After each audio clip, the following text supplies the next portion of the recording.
নতুন কাউকে চেয়ে চিনতে আল্লাহর কাছে দোয়া করে নিয়ে আসছে যে অমুকে না আসলে আমার দেশ চলবে না, এমনটি হয় নাই। যে কেউ আসতে পারে, আওয়ামী লীগও আসতে পারে, কিন্তু ডিপেন্ড করছে এই গভর্নমেন্টের উপর। তাদের জমি জমা, ধন সম্পদ, বাড়িঘর দখলের লার্জ অ্যামাউন্ট 70 থেকে 80% হচ্ছে আওয়ামী লীগের নেতাকর্মীরা করছে। শেখ হাসিনা যে ফিরে আসবে, চলতি বছরেই ফিরে আসার যে একটা ঘোষণা তিনি দিয়েছেন এনডিটিভিকে, সেই ফিরে আসাটা আসলে কতটা সহজ, বা বাংলাদেশের কারো কাছে এরকম কোনো খবর আছে কিনা যে শেখ হাসিনা খুব দ্রুত ফিরবে? না, আমি এটা বলতে পারবো না কারোর কাছে খবর আছে কিনা, গোপনে কারোর কাছে খবর থাকতেও পারে, এটা তো আর আমার বলতে পারার কথাও না। আপনার সিনিয়র সাংবাদিক হিসেবে আপনাদের কাছে কোনো কোনো সময় ফোন, এটা সিনিয়র জুনিয়র কোনো ব্যাপারটা ভাই, এটা উনি আসবেন কিনা উনি জানেন। তবে আপনি আমাকে বলতে আপনি আপনাকে জিজ্ঞেস করতে পারেন যে এটা আসলে সম্ভাব্য কি হতে পারে, আশাটা রাজনৈতিকভাবে কতটা গ্রহণযোগ্য হতে পারে, অথবা কি মানে এর আসার পর কি হতে পারে, এটা নিয়ে আলোচনা করতে পারেন। দেখেন, উনি আসবেন কি আসবেন না এটা আপনাকে কনফার্ম হওয়ার জন্য 31শে ডিসেম্বর পর্যন্ত ওয়েট করতে হবে। কারণ উনি বলেছেন যে এই বছরের মধ্যে আসবেন, 31শে ডিসেম্বরের পরে তো এই বছর থাকবে না, কাজে আসলে উনি আগামী 5 মাসের মধ্যে আসবেন। এখন প্রশ্ন হচ্ছে আসবেন কিভাবে, অথবা আরেকটা প্রশ্ন হতে পারে আসলে পরে কি হতে পারে। এখন আসলে উনি আগে একবার বলেছিলেন, কিন্তু যখন ইউনূস সাহেব ক্ষমতা ছিলেন তখন বলেছিলেন যে উনি আশেপাশে আছেন, চট করে ঢুকে পড়বেন। তো এই চট আর শেষ হয় নাই। ওই চট মানে যে অল্প সময়, যে কোনো সময়, ওটা আমরা গত কয়েক মাসে দেখি নাই যে উনি চট করে ঢুকে পড়েছেন, অথবা ঢুকলে ঢুকতেও পারেন, ঢুকে আবার চলে গেছেন, এটা হইতে পারে, ওইটা আমি বলতে পারবো না। কিন্তু আমরা সেরকম কিছু দেখিনি। এই দফায় উনি আসতে পারেন, আবার আসতে নাও পারেন, কিন্তু আসেন আর না আসেন, উনি যে কথাটা বলেছেন এটাকে আমি গুরুত্ব দিই।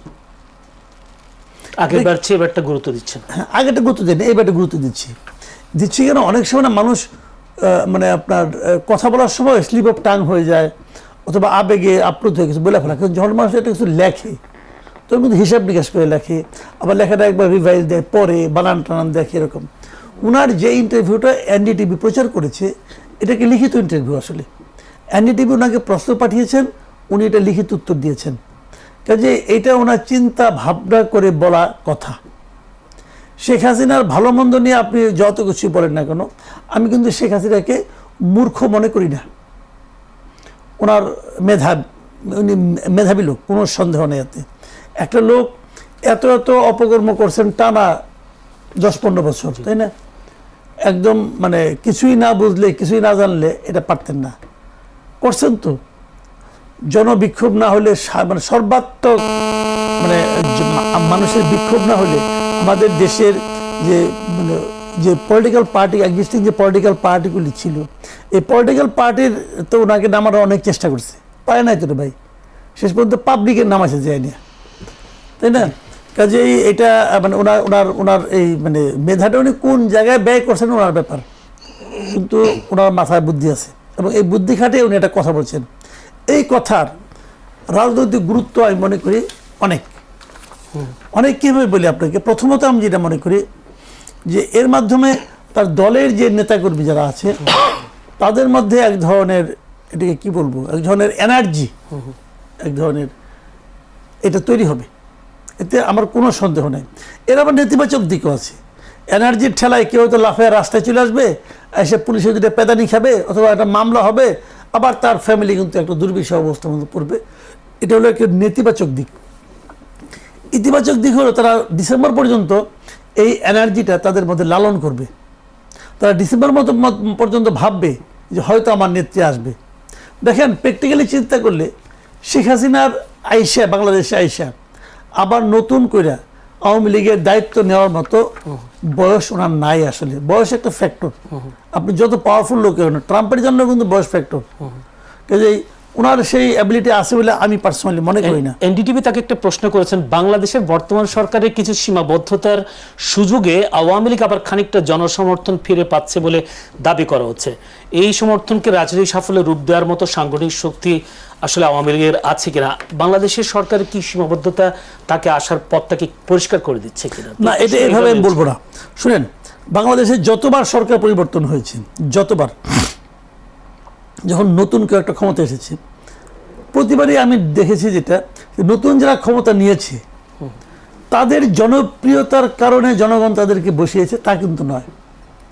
প্রতিবারই ক্ষমতা পরিবর্তন হয়েছে, যারা ক্ষমতাসীন ছিল তাদের অজনপ্রিয়তার কারণে জনগণ তাদেরকে নামিয়ে দিয়েছে। নামানোর পর যে আসতে আসছে, কিন্তু নতুন কাউকে চেয়ে চিনতে আল্লাহর কাছে দোয়া করে নিয়ে আসছে যে অমুকে না আসলে আমার দেশ চলবে না, এমনটি হয় নাই। বাংলাদেশে এবার নির্বাচনও তাই। এবারে নির্বাচন তো কোনো কেউ ছিল না, এবারে নির্বাচনটা একটু ডিফারেন্ট। এবারে নির্বাচন তো আর ইমিডিয়েট পাসটা সে তো আগেই পালাই গেছে, কাজে এইটা অন্যরকম। কিন্তু এর আগের প্রতিবারই কিন্তু একই রকম ছিল। তো এখন সেই জিনিসটা মানে আপনার এই গভর্নমেন্ট আসছে মাত্র 4 মাস, এই গভর্নমেন্টে যদি দেশ চালাতে ব্যর্থ হয়, এই গভর্নমেন্ট যদি মানুষের প্রত্যাশা পূরণ করতে ব্যর্থ হয়, তাহলে মানুষ অবশ্যই নতুন কাউকে আনবে। এখন সেটা আওয়ামী লীগকে বাদ দিয়েই হবে আমি এভাবে মনে করি না। যে কেউ আসতে পারে, আওয়ামী লীগও আসতে পারে, কিন্তু ডিপেন্ড করছে এই গভর্নমেন্টের উপর। এই গভর্নমেন্ট যদি ভালোভাবে চালায় তাহলে দেখবেন যে আওয়ামী লীগ অপ্রাসঙ্গিক হয়ে গেছে। আমি আরো কয়েকটি বিষয় নিয়ে আসবো সেই ফিরে আসা নিয়ে। ব্যারিস্টার আসাদুজ্জামান ফুয়াদ, তিনি ফিরে আসলে মৃত্যুদণ্ডের রায় মাথায় নিয়ে দেশে ফিরবেন কিনা সেটা একটা প্রশ্ন। সেই সাথে তিনি ডিটিভিকে বলেছেন 24 পরবর্তী সন্ত্রাস ও জঙ্গিবাদ কায়েম হয়েছে। আরেকটি হলো 24 পরবর্তী পাকিস্তান মডেলের ধাবিত হয়েছে বাংলাদেশ, আর সংখ্যালঘুরা অনিরাপদ হয়েছে 24 সালের পরে। কি বলবেন আপনি? ধন্যবাদ। প্রথম কথা হচ্ছে যে আমি এই কথা বারবার বলেছি যে আওয়ামী লীগের রাজনীতিতে ফেরার আর কোনো সুযোগ নাই। পলিটিক্যালি, রাজনৈতিকভাবে সে ডেড। আওয়ামী লীগকে ফেরানোর চেষ্টা, সম্ভাবনা যারা দেখছেন অথবা করছেন, এটা সিম্পলি হচ্ছে একটা জাবর কাটা। আহা যদি হতো, হায় রে হায় যদি এরকমটা করা যেত, এরকম এমন যদি হতো, এরকম একটা ফিলিংসের জায়গা থেকে আর কি। তো সেইটার প্রথম কারণ হচ্ছে যে পৃথিবীতে গত 100 বছরে অথবা তারও আগে এরকম কোনো ঘটনা নাই যে একজন শাসককে পদচ্যুত করা হয়েছে, তাকে গণ অভ্যুত্থানের মধ্য দিয়ে এমন স্বৈরশাসক তিনি আবার কোনো না কোনো ফর্মে ক্ষমতায় ফিরে আসছেন। বাংলাদেশের, আমাদের এই ভূখণ্ডের ইতিহাসে দেখবেন সেই ত্রয়োদশ শতাব্দীতে সেন বংশের যে রাজা লক্ষণ সেন তার রাজদরবারের পিছনের গেট দিয়ে খাবারের সময় পালায় চলে গেছেন। তো চলে যাওয়ার পরে কিন্তু লক্ষণ সেন আবার নদিয়া মুর্শিদাবাদ দখল করতে পারেন নাই, ফিরে আসেন নাই। তো 800 বছর পরে আমার এই বৃহত্তর সুবা বাংলা, যেটা সুলতানি বাংলা, সেই বাংলাতে এই ঘটনাটা দ্বিতীয়বার ঘটেছে। সেটা হচ্ছে শেখ হাসিনার ক্ষেত্রে। রান্না করা খাবার ছিল, টেবিলে গুছানো ছিল, খাবার সময়ও হয়েছিল, কিন্তু তিনি পিছনের দরজা দিয়ে পালায় চলে গেছেন। এবং শুধু নিজে পালিয়ে যান নাই, পালিয়ে যাবার আগে ওনার আত্মীয় স্বজন যারা ছিল তাদের সবাইকে তিনি পালানোর ব্যবস্থা করেছেন। তো সেই রকম, যদি আমি কথাটা বারবার বলেছি, এটা শুনতে খারাপ লাগতেছে, গণভবনে যদি ওই দিনকার শেখ হাসিনা মারা যেত তাহলে আওয়ামী লীগ বেঁচে যেত, দল আকারে, তার রাজনীতি আকারে।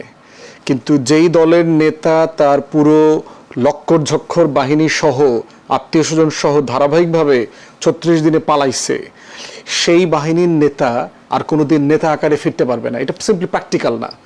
আওয়ামী লীগের লোকদের সাথে তো আমাদেরও কিছু পরিচয় আছে। আপনার আওয়ামী লীগের নেতা কর্মীরা নিজেরা একসাথে বসলে শেখ হাসিনা এবং তার ক্যাবিনেটের 14 গোষ্ঠী উদ্ধার করে তারা কনভারসেশনে। আওয়ামী লীগের নেতাদের এক গ্রুপ আরেক গ্রুপ কলকাতায় মারধরও করছে, ঘরের ভিতরে বিভিন্ন জায়গায় সুযোগ পাইলে মারতেছে। কারণ যারা রাজনীতি করছেন বহু বছর তারা দেখতে পেয়েছেন যে হাসিনার মিসগাইডেড পলিটিক্স, গণহত্যা, নির্বাচন ধ্বংস করে দেওয়া, ভারতের সাথে মাখামাখি সবকিছু মিলে কিভাবে একটা রাজনৈতিক দল ধ্বংস হয়ে গেছে।